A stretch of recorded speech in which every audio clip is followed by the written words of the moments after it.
Halo pemirsa, Assalamualaikum warahmatullahi wabarakatuh. Dilanjut kembali perihal penuturan saya pada waktu itu, bab Tuhan dan kita. Tuhan dan siapa dia bagi kita. Di mana sih Tuhan itu? Jadi Tuhan yang saya sebutkan kali ini adalah Tuhan Sang Jaga Alit atau Tuhannya tubuh kita ya.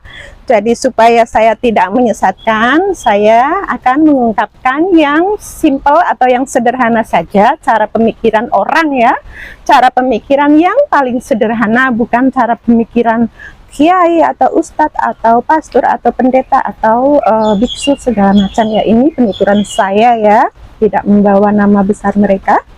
Jadi ini penuturan manusia umumnya ya, seperti yang saya pikirkan. Jadi pemirsa pun pasti bisa memikirkannya. Seperti ini loh pemirsa, Tuhan itu ya adalah hati kecil kita ya. Di dalam hati kecil itu padahal ya kita bisa mendengarkan bisikan-bisikan setan, bisa mendengarkan pula bisikan-bisikan bimbingan dari malaikat, bisa juga mendengarkan bisikan-bisikan jahat seperti itu ya. Jadi kalau kita melihat film atau sinetron kan ada itu bisikan yang sebelah sini, yuk kita pukul dia, dia kan nakal gitu. Nanti di sebelah sisi lain ada, jangan, memukul orang itu tidak baik, memukul orang itu berdosa. Nah, suara-suara kecil dari bisikan-bisikan di dalam diri kita itu dengarkan.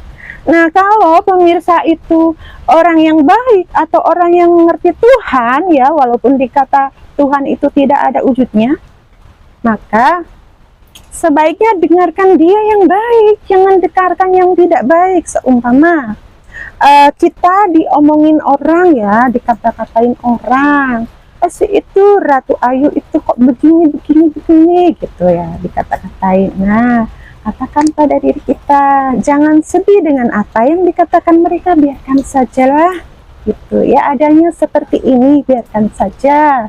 Jadi di dunia ini tidak akan ada semua orang menyukai kita, tidak pula akan ada semua orang membenci kita. Jadi bagaimana cara menghadapi itu? Kembalikan kepada diri kita, jangan dirasakan, jangan dipikirkan, biarkan saja, santai saja. Semisalnya seperti itu, kita dikata-kata orang ya, Ratu Ayu bikin akun YouTube saja namanya kok Ratu Ayu, apa sih maksudnya? Nah seperti itu kan, saya akan menjelaskan kenapa saya menyebut diri saya sebagai Ratu Ayu. Itu salah satu contohnya ya. Seperti halnya orang tua memberikan nama pada anaknya, pada putra-putrinya, itu pasti ada keinginan yang baik ya, bukan pada sesuatu keinginan yang buruk. Seumpama pemirsa memiliki seorang putra yang bagus, yang ingin diharapkan dari putranya itu adalah berjiwa atau berakhlak bagus. Seperti halnya banyak orang memberikan nama putra-putrinya dengan sebutan Muhammad atau Ibrahim atau Isya atau Musa, apalah itu. Nah tentulah sang orang tua tersebut menginginkan bahwa putranya kelak akan seperti nama-nama yang disebutkan tadi itu. Seperti itu kan. Begitupun dengan diri saya. Mengapa saya menyebutkan diri sebagai Ratu Ayu? Seperti nomor satu ya, saya ingin diri saya itu seperti ratu, bukan untuk orang lain, tetapi untuk diri saya sendiri. Saya menjadikan diri saya seorang ratu. Kenapa? Saya ingin agar diri saya itu baik seperti ratu. Bagaimana sih sosok ratu itu yang sebenarnya? Ratu itu pastilah berkuasa, berkuasa pada diri sendiri itu pasti ya. Terlebih untuk berkuasa kepada yang lainnya, jangan dulu dipikir. Yang penting kuasai dulu diri kita. Kuasai dulu keadaan kita. Atur dia bagaimana baiknya diri kita untuk kita sendiri, bukan untuk orang lain. Jika nanti manfaatnya ada untuk orang lain, alhamdulillah disyukuri. Tetapi jika tidak ada, kuasai diri kita dan jadikan diri kita ratu untuk kita sendiri.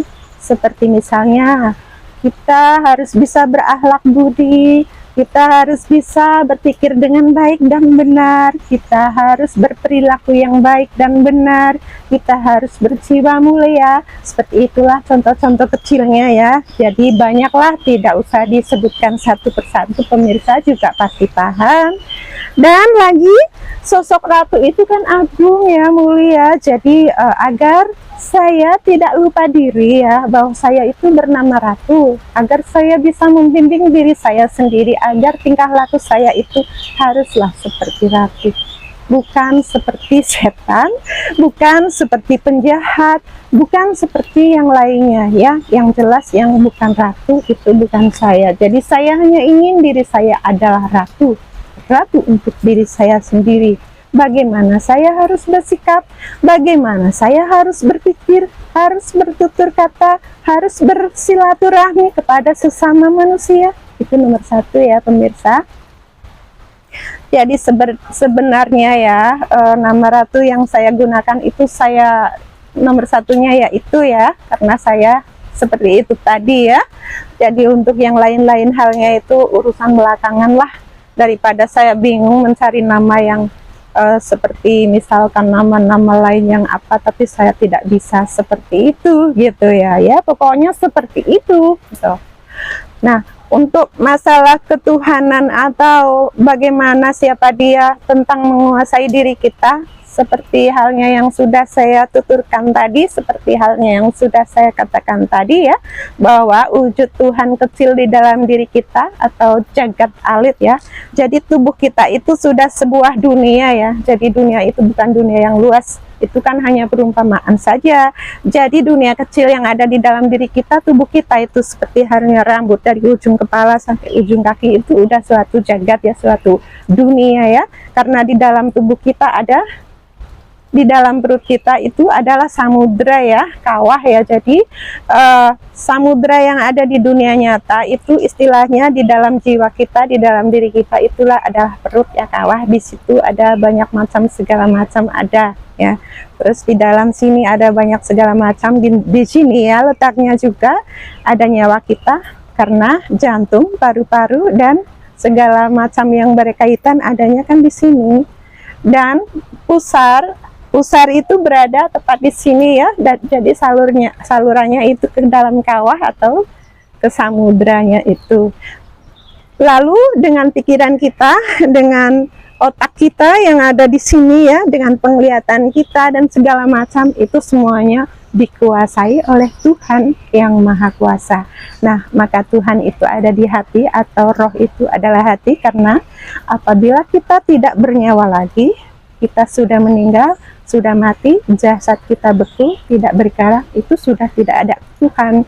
Jadi istilah Tuhan yang ada, yang mudah untuk kita pahami, bahwa Tuhan itu adalah hati kita, roh kita, jantung kita, nyawa kita. Dan dari situ kita memiliki pikiran, kita memiliki mata untuk melihat, kita memiliki lidah, memiliki bibir, memiliki suara, memiliki otot, memiliki kekuatan. Jadi sangat kuasa ya, Tuhan itu sangat kuasa.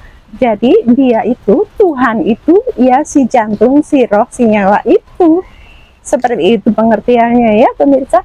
Jadi bahasa saya yang saya telah ungkapkan itu adalah bahasanya orang biasa, biasa saja. Jadi kalau pemirsa itu merasa orang biasa ya, bukan merasa orang wah seperti di luar sana, pasti akan bisa lah memahami bahasa saya yang kalimatnya sederhana ini, iya kan? Apalagi ya, sudahlah itu saja dulu ya. Semoga pemirsa tidak bosan. Jika ada yang mau ditanyakan, silahkan ditanyakan. Insya Allah pasti saya akan bisa menjawabnya dengan bijak dan apa adanya, tanpa ditambah-tambah, tanpa dikurangi pula. Apa yang saya tahu, apa yang saya mengerti akan saya jelaskan nanti. Terima kasih, semoga berkenan, semoga bermanfaat. Sampai jumpa pada penuturan saya kelanjutannya. Namaste, salam rahayu. Assalamualaikum warahmatullahi wabarakatuh.